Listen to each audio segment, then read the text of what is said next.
So here we are on New Year's Eve 2023, and we're just kicking back and relaxing, reminiscing about the year that was. Yeah, it's been a good year. It has been a great year. We've had some great adventures. So obviously our big trip was our Outback Adventure, where we headed down the Birdsville track, up the Unadilla, up the Strzelecki, and did a bit of a circle back home. It wasn't the trip that we had planned, but it was fantastic, it was wasn't incredible. it? It was amazing.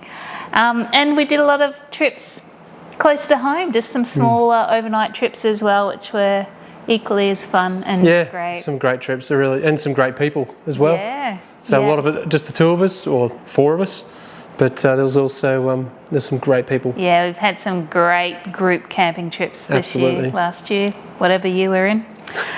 Most of our trips did happen in the first half of the year. With the second half of the year, we concentrated on downsizing and preparing our house for sale, because we made the decision that we are going to be travelling full-time from mid-2025. Yep. And I think that was our biggest excitement for the year, is that definitely. we've basically put our money where our mouths are. Really, haven't we? Literally. Literally, yes.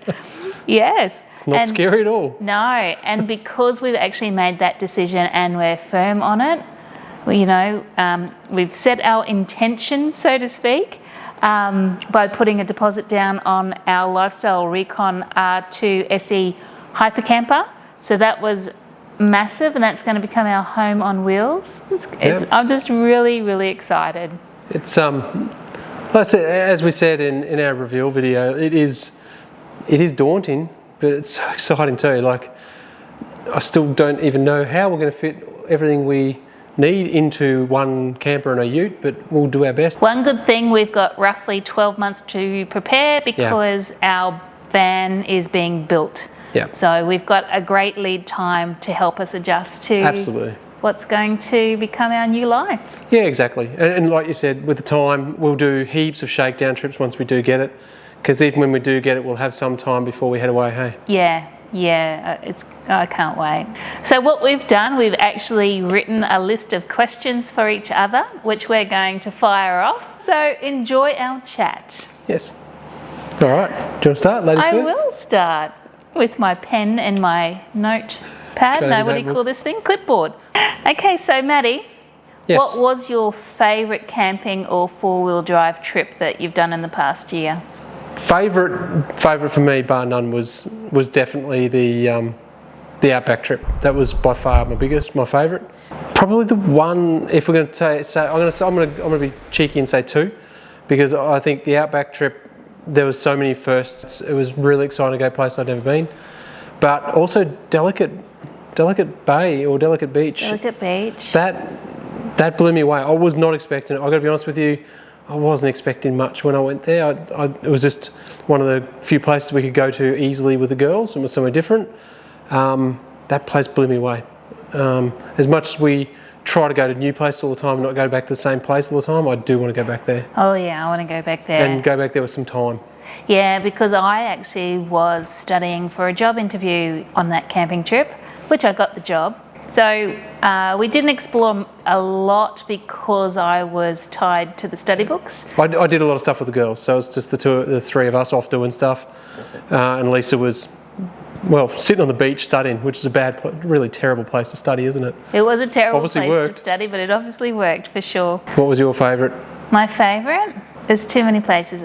I think Delicate Beach was my favourite, I'd say, because of the location, what we saw. I'm going to say it probably wasn't the best campsite, but just the atmosphere of the place was amazing. No, I'll give you that. The campsite wasn't great, and we were poked into a little corner and stuff like that. Yep, and we had a little bit of rain. Yeah, but the area was amazing. So, and I've got to say, Stradbroke Island with the Jeep Club. Yep. That was great. Even though we've been to Straddy countless times, going across with the Jeep Club, I actually think that was pretty close to being my favourite camping trip, apart from our big trip. So what would be your most memorable experience then? My most memorable was when we were travelling down the Birdsville track, and we met Bobby in the middle of the track, and he just stayed and he talked to us. He told us where the brolgas were. He spent so much time with us. Any questions he freely answered. And along the Birdsville track as well, remember how we stopped and we met that couple from New Zealand? Yeah, so in winter, they'd fly across from New Zealand, pick up their van from southeast Queensland and just travel Australia in their van. Perfect lifestyle. They were actually living the lifestyle we want, which is summer in New Zealand, winter here in Australia. And to be fair, that's 6 weeks. 6 weeks of summer. 6 weeks in New Zealand, the rest of it over here. Yeah. But no, look, they were a really cool couple. And once again, this is literally on the side of the road. We'd actually stopped to capture, I forgot the name of the swamp area that we were catching. So there's a massive water area. And they actually pulled up to make sure we're okay. It was really good. They just stopped and had a chat, and I don't know, it was probably 15, 20 minutes. Yeah. It was a fair while, wasn't it? It was great. Yeah, it was very cool. So we did actually go to quite a few new places in 2023. So that was Gordon Country, because we said we'd never ever go to a four-wheel drive park, but Gordon Country is a four-wheel drive park.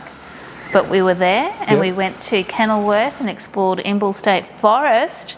Kind of, yes.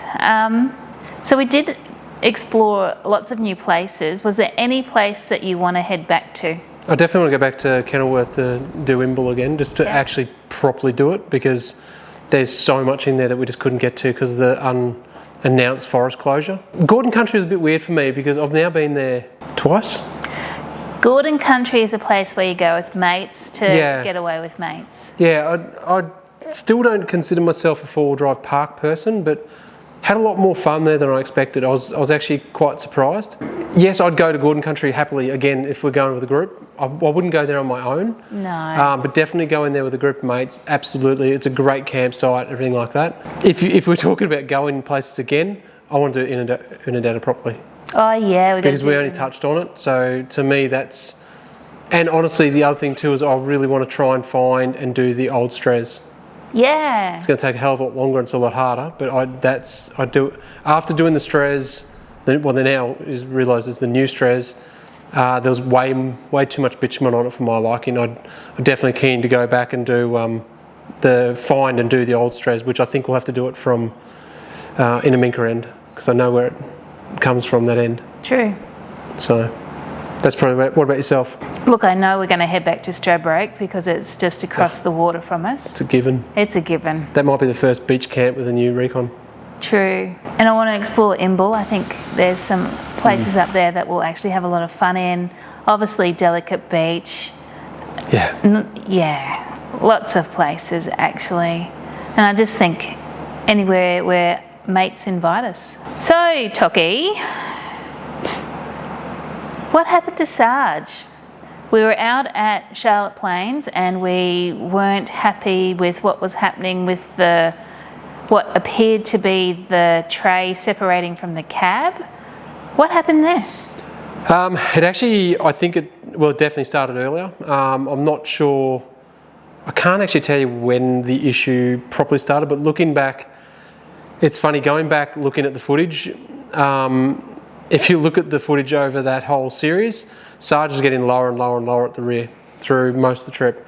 And the irony was we were getting lighter. Apart from fuel, which would go up and down, we were not really shopping for food because we basically took our food with us, bar little bits and pieces. So our actual load was getting lighter, and we didn't even top up with water very much. In actual fact, I don't think we had to top up with water. So our water was going down as well. So our actual payload was dropping, yet Sarge was getting lower at the rear. The separation of the tray ended up being just the amount of flex that's in the back of a tray back ute. But what was, I think, exaggerated is effectively the springs collapsed. Sarge's springs just basically, and shocks. The shocks were completely toast when I took them out. They were so gone, it's not funny. The actual shocks, particularly the left side, had shrunk quite considerably. I think a combination of heat.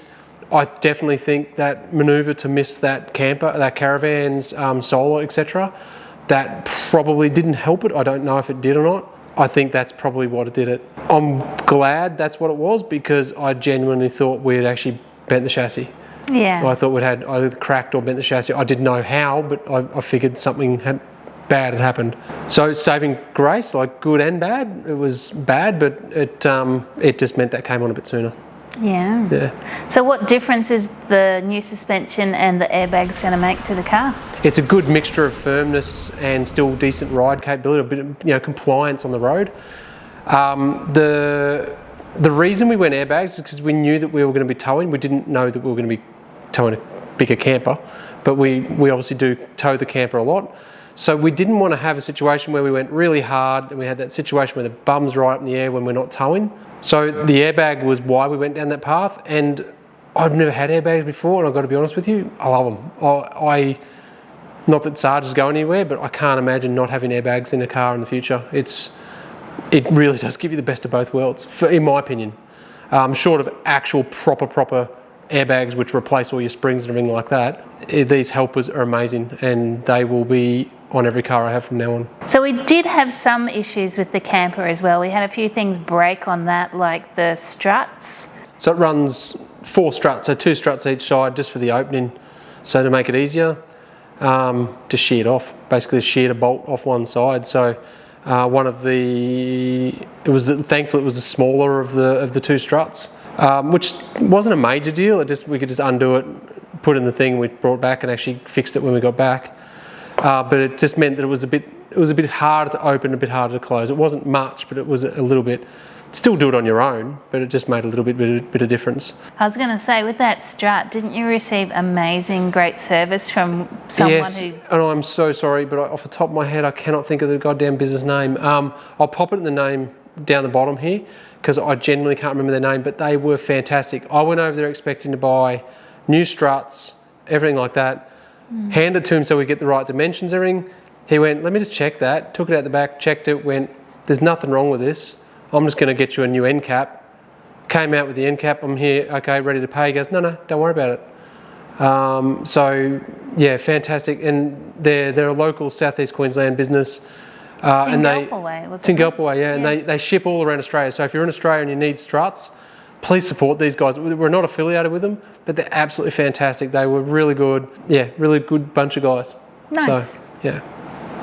But yeah, so that's the major things that we had. The camper's smashed as far as stone chips and everything. But that's probably the one thing that we should have done is looked at, like a stone stomper or something like that, which we will look at for the new camper for sure. Oh, for sure. Because it is proper stone. It's absolutely sandblasted. So we have expanded our camping equipment in 2023. What do you think our best purchase was? I'd say the Julka. There's a couple actually. The Julka double ensuite, I reckon, is unreal. Oh, and the hot water system. Well, we had that the year before. Oh, did we? Yeah, I want to say we got that in 22. Okay. So just to be safe, I'm going to say we didn't have that.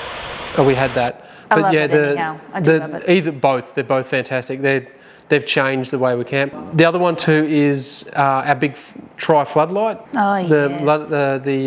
The light pole. That was fantastic. We bought that from originally it was Camperite. It was really good.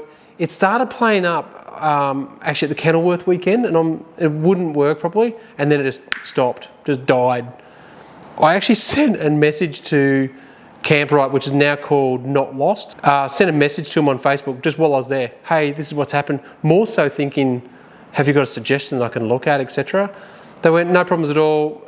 They had record of our purchase. They said, no worries at all. We've got a brand new model coming. It'll be ready. It'll be here in X amount of weeks.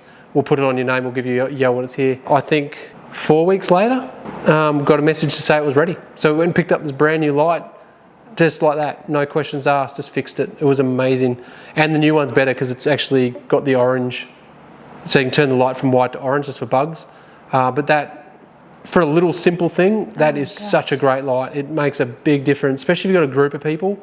It is fantastic. It lights up such a large area. Yeah, that's great. But that's sort of the ones I'd think of. What about you? My Dutch oven. No. You love that Dutch oven. In all seriousness, I and ahed because this Dutch oven from BCF, it was like $90. I think it's a Wanderer brand. And I'm like, oh, it's too expensive, it's too expensive. And then I finally bought it. I was waiting for it to come on special. She was as bad with this goddamn Dutch oven as I was with the camper. I'm talking a huge spend, and she was talking about $90, and she, no, just buy the thing. Oh no, but no. Each time I went into BCF, I'd wander around and pick it up. Yeah, I'd stand in front of it and put it back down, and then we'd walk out, and that. Yeah, okay. Sorry, I can't really tease my husband too much. Still will. But it was great. It's actually changed my cooking. It's fast. Amazingly fast.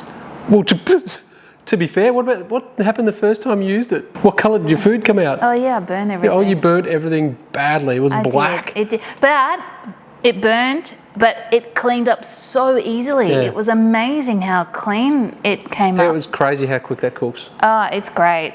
Oh, I won't. And I really like our collapsible saucepans and kettle. Well, honestly, all that collapsible stuff has been really, really good. Yeah. Though our collapsible laundry basket's starting to break. It's already broken, yeah. It's already broken, yeah, true. So I think there's probably an extent where that gets used a lot more. It'll be really interesting to see how our saucepans and that go when we're travelling full time. When we're using them a lot more, will they do the same? Yeah. So we may find travelling full time they're not usable. Yeah. It'd be interesting to see. The other one I've been surprised about, every other time we've had a winch, we've hardly used it. It's literally been here and there, and it's always been for someone else. Over this last year, I've used the winch, oh God, way too many times. It's been used a lot, like a significant amount, always for someone else, thankfully, touch wood. But it's surprised me. We've actually got quite a lot of use out of the winch, which is good, because normally I say they're the biggest waste of money, but we've actually used the winch quite a bit. It's been a nice change. We bought that sandwich press. It's a Monkey Ridge or Ridge Monkey or something. I think it works well. I think we bought it and we've tried to use it as a frying pan as well, and it just doesn't work. And so here's a little tip. Oh yes. If you put it on the stove, make sure you take the plastic insert with the little plastic utensils out. Don't leave them in. Yes. But it's been good, but it's not quite what I was hoping it was going to be. It's a good jaffle maker for the gas cooktop. Yeah, jaffle maker, sandwich press, yep. Yeah. Travelling Australia, you get to see such amazing wildlife. We are so lucky in this country. Absolutely. What was the best wildlife encounter you've had in 2023? I've got a few. So reptiles are always going to factor high with me because I love reptiles. So pretty much any reptile, so whether it be a monitor, a goanna, a standard lizard or a snake, it's always going to be up there. So the multiple goannas and lace monitors, etc. I've seen this year, that's always going to be a highlight for me. We haven't seen that many snakes. No, I've seen a really big green snake at Mount Mee that day that I did the solo trip. Unfortunately, I couldn't get the film quick enough for him. But yeah, actually, I've seen a lot personally, like as in mountain biking and stuff. But we haven't seen many travelling, which is weird. The other one is the brolgas for me that Bobby put us onto. Yeah. That was awesome because I just was not expecting them there. The one that does stand out to me, which is which we didn't get footage of, but is the wildcat on Big Red. That was sad because obviously there's such a problem, but how goddamn brazen that cat was. It was not scared. It was crazy. Particularly after we saw the Bilby experience, and we just know how much damage wildcats can do to our native wildlife. Yeah. So it was very, very sobering seeing that cat up the top of Big Red. Hence why probably we didn't see as many reptiles as I would like to have seen as well. Because they absolutely they decimate them. I do feel wildlife was down. Definitely. Yeah, there's certain sections were really, really rich, but then there's other sections where we saw nothing. And especially considering, ironically, there'd been a lot of rain.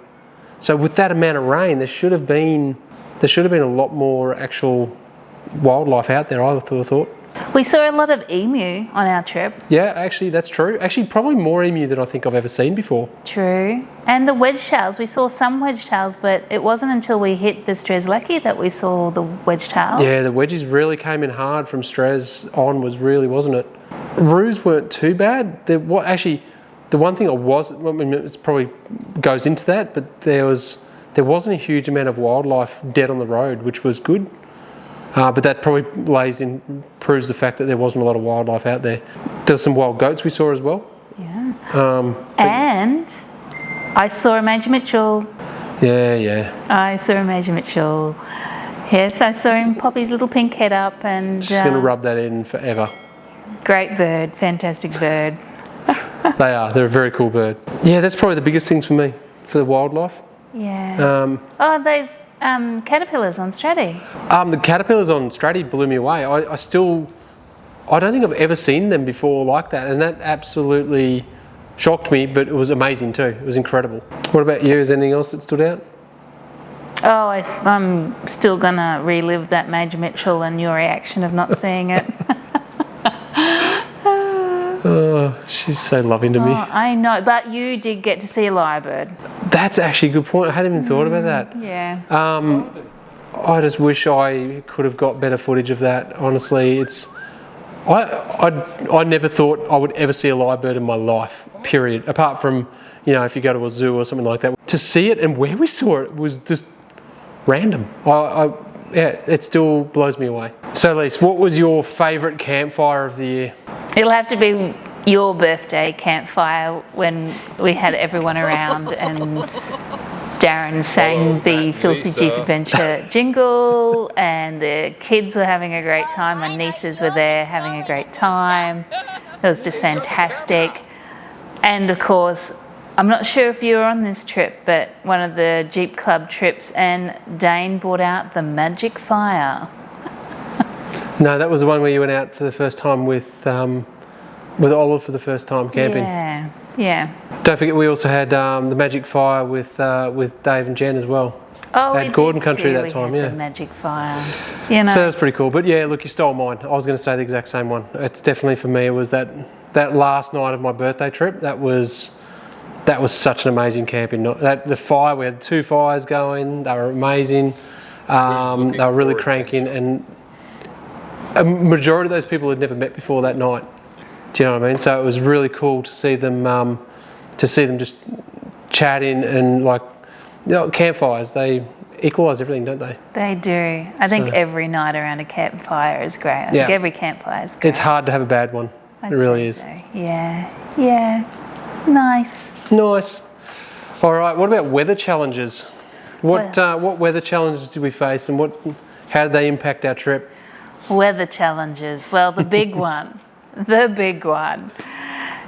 We had planned to cross the Simpson Desert along the QAA line, which meant we crossed at Eyre Creek outside of Birdsville, except there was a massive flood that came down Eyre Creek, which was there for months and months and months, so we couldn't cross.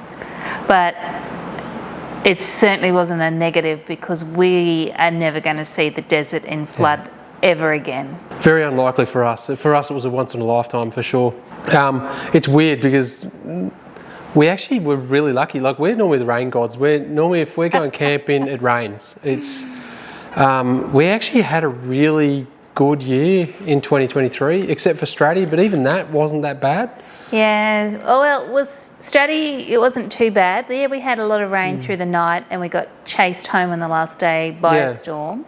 Yeah, we made the decision to go home early, which was a smart decision. But it rained at the right time, if that makes sense. Yeah, it was raining at night and sprinkle here and there during the day. It didn't really spoil the weekend at all. It didn't, because Cedric changed the plans around. We went to the pub when it was raining, and it was good. I think it actually made the weekend as well. Yeah, definitely. As you mentioned, the Simpson Desert, honestly, as much as I want to do that trip we planned, and actually it's funny, we were just cleaning up just before, and we actually found the paperwork for it, our plans.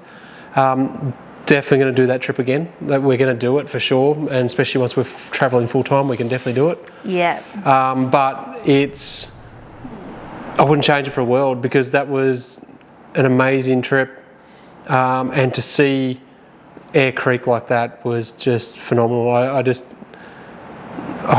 can't help but smile when I think about it, to be honest. It's the only thing I wish it wasn't so damn cold, because I would like to have swum in it to say I'd swum in it, but it was, oh my God, it was cold.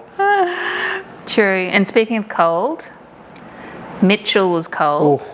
Mitchell was very cold. Mitchell is the reason we put a diesel heater in the camper. It is 100% the reason. It was horrible. It was. Beautiful campsite, but it was just bitter. Really uncomfortable. It was, yeah. Yeah, Yuck. and on my solo camping trip, it was -2 at Gordon Country, so we... Yeah, that was cold. Yeah, I woke up to a light frost over everything, but again, beautiful. It was just lovely to wake up. It's actually really weird. Like, those cold camps can, I think, be some of the most beautiful camps. For sure. Just that cold crispness. We had a lot of wind too. Oh, yeah. Especially on the west trip, there was a ton of wind. The wind was really bad. We were almost smack bang down the Birdsville track, right in the middle of the Birdsville track, and we camped on Cooper Creek. Whew.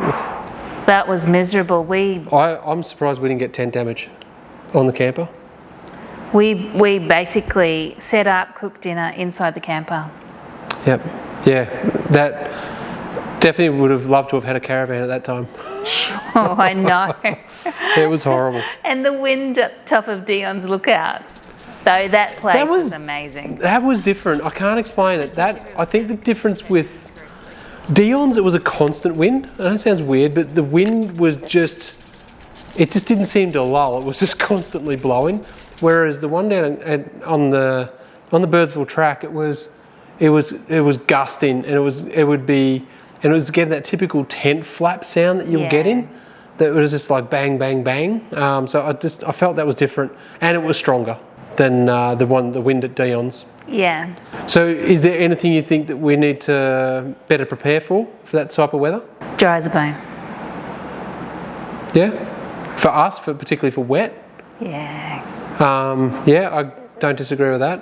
Actually, we do need to put some thought into how we are going to handle wet weather, particularly with the dogs. Yeah. Probably we need to factor that for when we're travelling full time. That's probably the big thing. But it's also hard because there's not much point us really putting much into place with our current camper, because we've probably only got it for 12 months.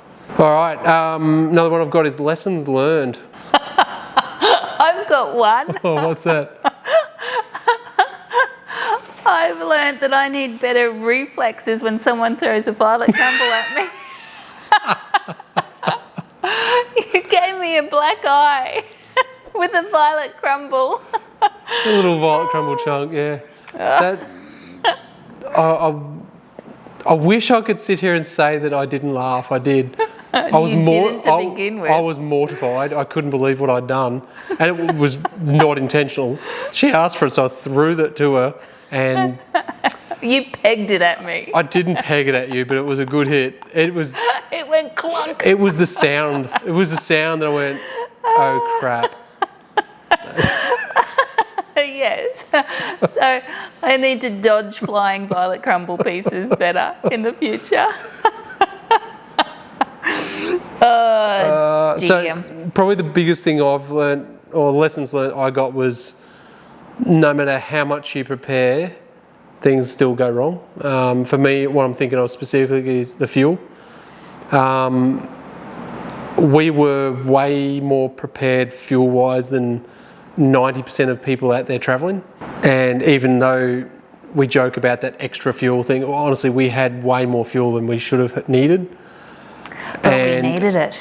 Well, I mean, it's a hard one, and this probably comes back to another lesson that I've got as well in a second that I've made notes of, is because we wanted to push on, we had a time frame that we work full time at this stage, so we had a time frame that we wanted to get done what we wanted to get done. So we had to keep going. If we didn't have that time frame, we would have pulled up stumps and camped at one of the places that was going to have fuel the next day, maybe. Problem is we could have been there 2 days. That's the big thing. That was the closest I want to come to running out of fuel in the middle of nowhere. there was not a lot of fuel left. No, what was it, about 3 litres? It was just actually 3 litres just, yeah. So realistically we probably had, another 20 odd Ks, 25, 30 Ks tops. So it was pretty close. That was, all we had to do was have, if the development road hadn't have settled down and become those bitumen sections and hadn't have firmed up, I actually think we would have been in trouble. We would have probably run out of fuel on the Birdsville, because we were, even going slow, we were struggling to do 18s. And in the end, we're doing like 15s easily. Yeah. So, yeah, no, we were lucky. And sorry, I'm going to talk over you again. Tying into that is, for me, a big one, is slowing down more. We've slowed down a lot, but we need to slow down more. And that kind of ties into that fuel thing I was just talking about. But we would plan days and we would go, okay, this is a hot day, so this is a hot run, basically just a run really quick to get to the next point. But we were still missing stuff. So that's one thing I'm looking forward to travelling full time, is being able to, we did 100 Ks today, who cares? You know, whereas in the past we're going, we're going to do 500-600 Ks today. So to me that's a big one. I'd like to try and work on slowing that down. It'd be nice not to be on a deadline. Yeah. Tying into that, the thing that I keep going back to, and this is partly, you can't tell the future, but if I had known that Girraween was closed like it was, that we did not know it was closed, but that meant we could have done more of the Unadilla Trail, for example. True. Do you know, we could have taken a bit more time in those areas, spent more time at Farina, for example. Yeah, there's so much on the Unadilla track that we said we'll come back to this. Yeah. Unadilla, I can't wait to go back to that. Yeah. That was something brand new for me, and that was amazing. Lake Eyre was just unbelievable. I know. So I need another date scone from Coward Springs. Yeah. Those date scones were amazing. And there was also the springs that we didn't get to as well on the way out. Yeah, those Mound Springs. I want to see the Mound Springs. Yeah, I want to chuck the drone up and try and capture the Murray Man. The Murray Man, yeah. I want to try and capture that. I don't think you can anymore. So. Yeah, and I think for me, even though we're doing a lot of filming, we're doing a lot of photography, I think that handwriting at night, that hand journaling at night is very important. I think I would be able to capture more. I'd be able to capture that, you know, more detail of, you know, what fuel we bought, how much fuel, how many kilometres we travelled, how we're feeling. Yep. All the little things that when you come back and a couple of months have passed, you know, you either need some good prompting to remember it or it's just completely forgotten. So I think doing some handwritten journaling every night on a trip, and having the time to do it as well, tying into the slowing down, I think that's very important. One thing I've got to note here is I want to ask you about, but also to see what your thoughts are, is your photography. I know that obviously people can go and see it on Instagram and everything like that, but it's a millionth of what you actually take. Have you considered doing like ebooks, for example? Oh, see, this is where the imposter syndrome comes in. I don't think my photography is good enough. Your photography is amazing. I'm really enjoying getting back into it. I'm not fully back into it like I was in the past, but I'm getting there, and I think the more we travel, the more we allow time, I think my photography will come back to the point where it was in the past. Yep. And, you know, obviously, if I can't take my shoes with me, I can take my lenses with me. So I need more lenses. No, you know you've got me caught there, because you know I'll always agree to more camera gear. Yeah, I know. It's great. It's great. It's great. She's got me addicted. I don't think I'll do ebooks or anything like that. I just think I'll take photography, take photos, capture our memories, share them on social media, do my own little books, and I think I'll leave it at that. But I'm loving my photography again. I haven't really done it since 2008 after my father passed away, and to get back into it in 2023, it's just feeling lovely again. Yeah. Yeah, I've loved seeing you back into it. I really have, because I know how much it meant to you, and I know how much you stopped doing it. So I'm really loving seeing you get back into it. On that theme, are you enjoying YouTube? Are you enjoying the channel and your videography? How's all that going for you? I love it. I wish I was better at it, but I absolutely love it. It's challenging because, like, you know this. It's something you know, like when you're editing, particularly. Like I love the process. I love that. This is the part that I struggle with, is being in front of the camera. I really feel uncomfortable doing this, so it's something that's taken me a lot of time to get used to. Oh my God, the last 3 videos have been nothing but us. I know, in front of the camera. and trust me, it's freaking weird. But I really enjoy the process. I love capturing stunning, amazing places. And the funny part is a bit like with your photography. Maybe not even 1/100th of what I capture goes onto it. You know, I can sometimes capture, you know, 6-7 hours of video, and it ends up being a 15-minute video. It is incredible how much you capture that never makes it. Even though I think some of my best drone footage never gets put on, because to appreciate that particular bit of drone footage, it's quite long to appreciate the whole shot. And people just don't have the attention span on YouTube. Simple as that. It is just the nature of the beast. Love it. And totally addicted to it. We make no money out of it. It actually costs us money to do it, but absolutely love doing it. And it has definitely slowed me down, and I appreciate where I am a lot more than I used to. And that's not right. I still appreciated it, but I go out actively looking for more places, if that makes sense. Yeah, I think we're discovering the love of storytelling. We haven't quite found our niche yet, our way of doing things with storytelling. I think we can sharpen it up a little bit. We'd love your feedback, viewers, how we can do that, what type of storytelling you'd like to hear from us. It's honestly, that's probably the part I struggle with the most. Unlike some types of content creators, there's some people who can go out and actually go, I'm going to create this story, and they'll go out and they can do it, probably because they're full-timers as well. That helps. I struggle to do that because I don't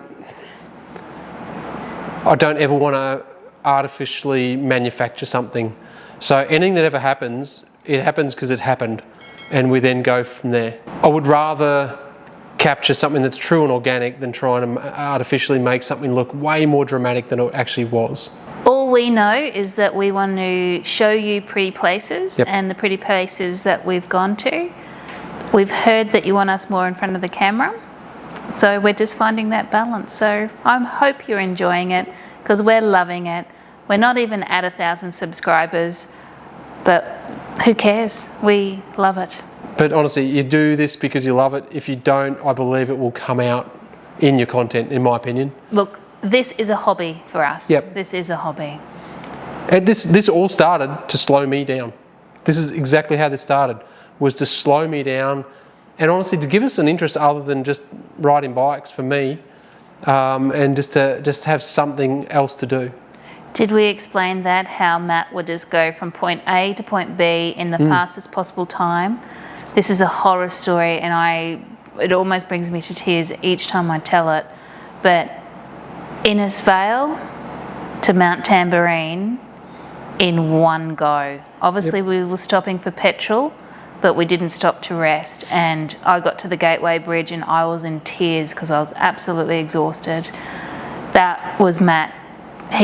Once he made his mind up to do something, he had to do it there and then, and he had to do it as quickly as possible. So he had made his mind up to get home, and he just took off. And that's how we travel all the time. Well, how we used to travel. A to B, because B was the destination and it didn't matter about the journey. So this videography, this YouTube channel has absolutely done wonders. I've seen such amazing personal growth in Matt, and he's going to hate me saying that, but there we go. It just comes back to, that's how I was brought up. Like, did a lot of travelling with my parents. We've been around Australia multiple times. and probably saw about 1/10 of it because we were just, my dad was the same. My dad would go from here to here, boof, gone. Yeah. And stop at the major stuff, and that was it. So there's so many things that even the trips that, even our Outback trip, there's roads that I've done before multiple times, and there's things I don't remember ever seeing. Yeah. So yeah, it's definitely a great thing. It's all changed for the better now. Absolutely. So thank you, everyone. Yeah. I would really love to thank everyone out there that watches this, watches our content, and everyone who comments and everything like that as well. We really, really appreciate that. We love chatting to you all as well. So thank you for everyone for 2023 and 2022 for the entire time that we've been doing this. We really, really love having you along, and hope that we can continue getting better and improving our quality for you. Let us know if this is too much of us or not. But please. I feel it's too much of us. Look, we'd love it. Please subscribe. We'd love to have you along for the journey. And look, if you get a chance, share it with some friends that might appreciate it as well. We'd love to have as many people join us on this journey as possible. I just want to close and say, have a wonderful new year, and don't forget to take the long way home.